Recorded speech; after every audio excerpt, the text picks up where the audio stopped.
नमस्कार, मैं हूं शम्स ताहिर खान और आप देख रहे हैं वारदात।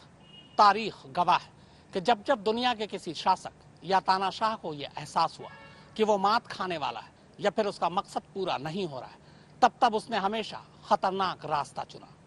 यही इतिहास इस वक्त पूरी दुनिया को डरा रहा है कि कहीं घायल पुतिन खुद की और रूस की इज्जत बचाने के लिए कुछ बड़ा और बुरा ना कर दे, जिसका इशारा यूक्रेन के राष्ट्रपति जेलेंस्की दे रहे हैं।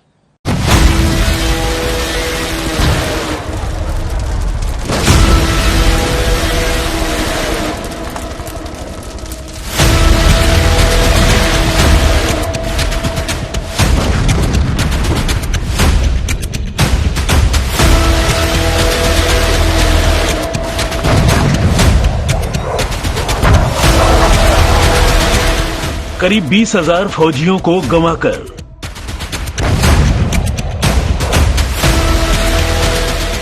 8 जनरलों और 34 कर्नलों को खोकर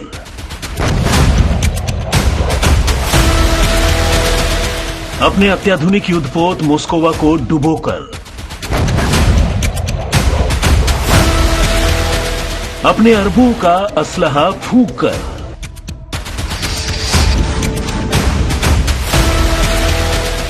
देश की अर्थव्यवस्था को पलीता लगाकर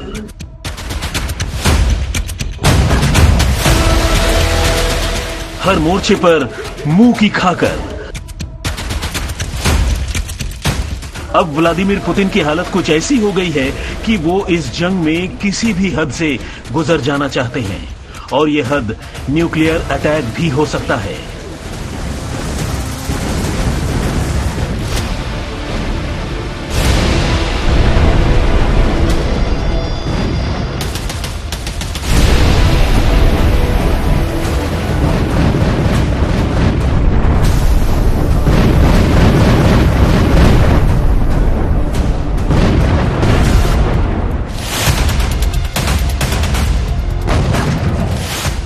पुतिन की तेजी से बदलती बॉडी लैंग्वेज, उनका अपने साथ हमेशा न्यूक्लियर ब्रीफकेस लेकर चलना और अब यूक्रेन के राष्ट्रपति वोलोडिमीर जेलेंस्की का पूरी दुनिया के साथ साथ अपने ही देशवासियों को ये चेतावनी देना, ये इशारा है कि रूस और यूक्रेन की जंग में अब कुछ भी हो सकता है।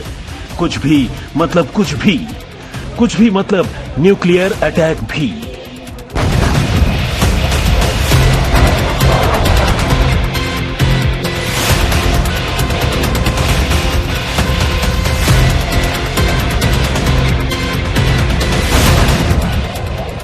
रूस का परमाणु हथियारों का इस्तेमाल करेगा, इसका इंतजार करने की जरूरत नहीं है। दुनिया को इसके लिए कई तरह से तैयार रहना चाहिए। रूस से बातचीत कर कागजों पर दस्तखत का इंतजार नहीं करना चाहिए। उनकी इकोनॉमी को ध्वस्त कर देना चाहिए ताकि वो इसके बारे में सोच भी ना पाए। मेरी बात माने, रूस किसी भी तरह के हथियार का इस्तेमाल कर सकता है। वैसे तो रूस के राष्ट्रपति पुतिन ने 24 फरवरी को यूक्रेन पर धावा बोलने के कुछ रोज बाद ही जब अपने देश के न्यूक्लियर डेटरेंट फोर्स को पूरी तरह से तैयार रहने को कह दिया था, तभी ये लगने लगा था कि रूस इस जंग में किसी भी हद तक जा सकता है। लेकिन इसके फौरन बाद रूस के विदेश मंत्री सर्गेई लावरोव समेत कई नेताओं ने ऐसी किसी आशंका को खारिज भी कर दिया था। लेकिन अब जिस तरह से एक बार फिर दोनों देशों के बीच चल रही जंग में हालात तेजी से बदले हैं, उससे ये खतरा पैदा हो गया है कि इस जंग का नतीजा कुछ भी हो सकता है। कुछ इसी खतरे के बीच जेलेंस्की के इस बयान ने पूरी दुनिया को और डरा दिया है, जिसमें उन्होंने कहा है कि दुनिया को रूस के परमाणु हमले का इंतजार नहीं करना चाहिए, बल्कि इसके लिए पहले से ही तैयारी करनी चाहिए। एंटी रेडिएशन मेडिसिन से लेकर शेल्टर्स तक का इंतजाम पहले ही कर लिया जाना चाहिए ताकि ऐसे किसी हमले की हालत में इंसान अपनी हिफाजत कर सके।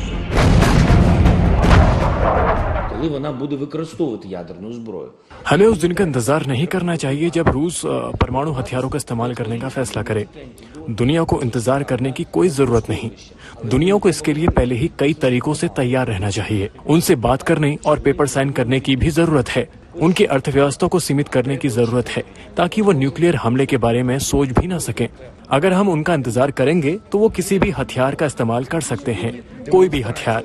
आप भरोसा नहीं कर सकते। President Zelensky said that Russia plans to use tactical nuclear weapons. And वो तो बहुत कुछ कहते हैं। उनका कहना इस पर निर्भर करता है कि वो क्या पीते हैं और क्या फूंकते हैं। मैंने परमाणु हथियारों का जिक्र कभी नहीं किया। ज़ेलेंस्की कह रहे हैं तो उनके खुफिया सूत्रों को उन्हें कुछ खबर देनी चाहिए। मैं ऐसी किसी बात पर टिप्पणी नहीं कर सकता। वैसे अकेले ज़ेलेंस्की ही नहीं बल्कि अमेरिकी खुफिया एजेंसी CIA के चीफ विलियम जे बर्न्स ने भी रूस की तरफ से न्यूक्लियर हमले का खतरा जाहिर किया है और कहा है कि रूस यूक्रेन में टैक्टिकल न्यूक्लियर वेपन का इस्तेमाल कर सकता है। अब सवाल यह है कि आखिर वो कौन सी वजह है जिसके चलते रूस को लेकर यह आशंका जताई जा रही है।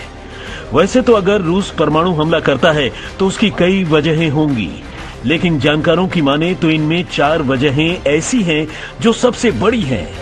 तो सबसे पहले इन वजहों को जान लेना जरूरी है। वजह नंबर 1, सुपर पावर की छवि को धक्का। दरअसल जंग अनुमानित वक्त के मुकाबले काफी लंबी खींच रही है और ये रूस के लिए न सिर्फ एक जानी और माली नुकसान की बड़ी वजह है बल्कि इससे उसके सुपर पावर की छवि को भी बड़ा धक्का लगा है। वजह नंबर 2, काला सागर में मोस्कोवा की जल समाधि।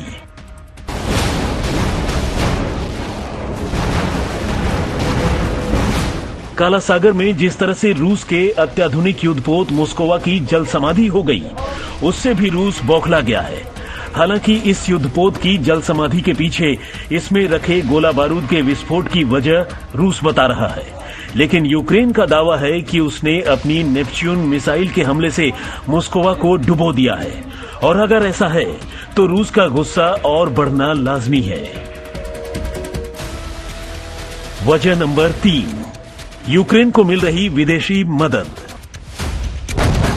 रूस यूक्रेन को अमेरिका, नेटो और दूसरे यूरोपीय देशों से मिल रही मदद से भी खासा नाराज है, क्योंकि विदेशों से मिल रहे हथियारों की मदद से यूक्रेन लगातार मैदानी जंग में रूस के दांत खट्टे कर रहा है। वजह नंबर 4, जंग में मिल रहा मुंहतोड़ जवाब। इसके अलावा इस जंग में रूस को अब तक जो नुकसान हुआ है वो तो खैर अपनी जगह है ही, क्योंकि इस जंग में जहां रूस के कई बड़े फौजी अफसरों के साथ साथ करीब 20,000 से ज्यादा जवानों के मारे जाने, जख्मी होने या फिर बंधक बना लिए जाने की खबर है और इसने रूसी फौज का मनोबल काफी हद तक तोड़ दिया है। अब सवाल यह है कि अगर रूस ऐसा करता है तो वो यूक्रेन पर कैसे न्यूक्लियर वेपन से हमला करेगा, तो जानकारों के पास इसका भी जवाब है। एक्सपर्ट्स मानते हैं कि रूस यूक्रेन में टैक्टिकल न्यूक्लियर वेपन का इस्तेमाल करना चाहेगा। असल में टैक्टिकल न्यूक्लियर वेपन कम वजन के वो परमाणु हथियार होते हैं जो एक तय इलाके में ही तबाही मचाते हैं और यह इलाका अपेक्षाकृत छोटा होता है। इसका इस्तेमाल सैन्य ठिकानों, अंडरग्राउंड बंकरों, कमांड एंड कंट्रोल ठिकानों को तबाह करने के लिए होता है। आमतौर पर टैक्टिकल न्यूक्लियर वेपन 1 किलोटन से 100 किलोटन धमाके की क्षमता वाले होते हैं। साइज में छोटा होने की वजह से इन्हें आसानी से एक जगह से दूसरी जगह ले जाना भी मुमकिन होता है और इन्हें मिसाइलों में भी फिट किया यानी लगाया जा सकता है। और तो और टैक्टिकल न्यूक्लियर वेपन को मैदान जंग में तोप के गोले के तौर पर भी दागा जा सकता है और इन्हें फाइटर जेट्स और युद्धपोतों से भी लॉन्च किया जा सकता है। माना जाता है कि रूस के पास करीब 2000 से ज्यादा टैक्टिकल न्यूक्लियर वेपन हैं। हालांकि अब तक ऐसे हथियारों का इस दुनिया में कभी इस्तेमाल नहीं किया गया। यहां ये जान लेना जरूरी है कि जंग बेशक रूस और यूक्रेन के बीच हो रही हो, लेकिन इस जंग में अमेरिका और यूरोपीय देशों के रवैये ने रूस को खासा नाराज कर दिया है। अमेरिका ने रूस से लड़ने के लिए यूक्रेन को करीब $80 करोड़ की मदद दी है और इस बात से पुतिन गुस्से में है। कुछ इसी वजह से कोई भी देश सीधे तौर पर तो मैदान जंग में यूक्रेन का साथ नहीं दे रहा, लेकिन इस जंग को आगे बढ़ाने के लिए जिस तरह से कई देश यूक्रेन पर दांव खेल रहे हैं, उससे यह आशंका गहरा गई है कि रूस का सब्र कब जवाब दे जाए ये कोई नहीं जानता। हथियारों के अलावा ब्रिटेन, अमेरिका और यूरोपियन यूनियन ने यूक्रेन को अब तक $1.5 अरब से ज्यादा की मदद दी है। यूरोपियन यूनियन ने एक ताजा फैसले में यूक्रेन को 50 मिलियन यूरो की मदद देने की बात कही है। पुतिन को लगता था कि वो चंद दिनों में ही यूक्रेन को सबक सिखाने में कामयाब होंगे, लेकिन एक तरफ जेलेंस्की का डटकर खड़ा हो जाना और दूसरी तरफ उन्हें मिल रही विदेशी मदद ने बाजी तकरीबन पलट दी है। ऐसे में न्यूक्लियर अटैक कब हो जाए कोई नहीं जानता। आज तक ब्यूरो। लगभग 2 महीने होने को है जंग शुरू हुए, लेकिन खत्म कब होगी अभी दूर दूर तक इसकी कोई उम्मीद नहीं। इस लंबी खिंचती जंग ने रूस और उसके सैनिकों दोनों को थका दिया है। हजारों रूसी सैनिक जंग में मारे जा चुके हैं। अब ऐसे में रूस की चिंता नए सैनिकों को मैदान जंग में भेजने की है और खबरों के मुताबिक इसके लिए रूस बाकायदा 16 साल के बच्चों को सेना की ट्रेनिंग देकर उन्हें मैदान जंग में भेजने की तैयारी कर रहा है।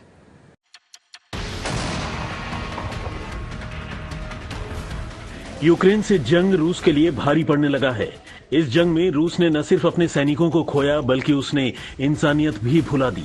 इल्जाम है यूक्रेन की महिलाओं के साथ हुए दुर्व्यवहार के बाद अब रूस ने अपने ही देश के बच्चों के साथ भी अन्याय शुरू कर दिया है।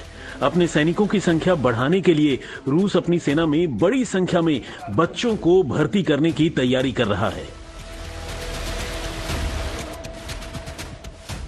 ब्रिटिश अखबार डेली मेल की रिपोर्ट के मुताबिक ये आरोप ह्यूमन राइट्स ऑर्गेनाइजेशन ने लगाया है, जिसमें कहा गया है कि रूस 16 साल तक के बच्चों को भी सेना में भर्ती कर रहा है और आने वाले समय में कम से कम 30,000 रूसी बच्चों को ट्रेनिंग देकर यूक्रेन की जंग में भेजने की तैयारी है।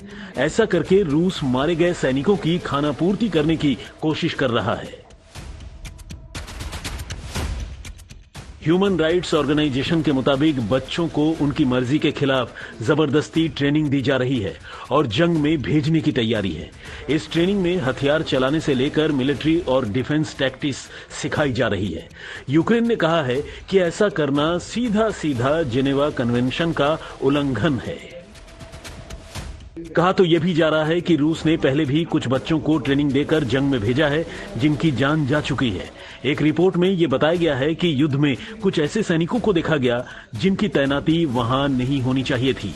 यूक्रेन के मानवाधिकार आयुक्त ल्यूडमिला डेनिसोवा ने भी बच्चों की ट्रेनिंग पर चिंता जताई है।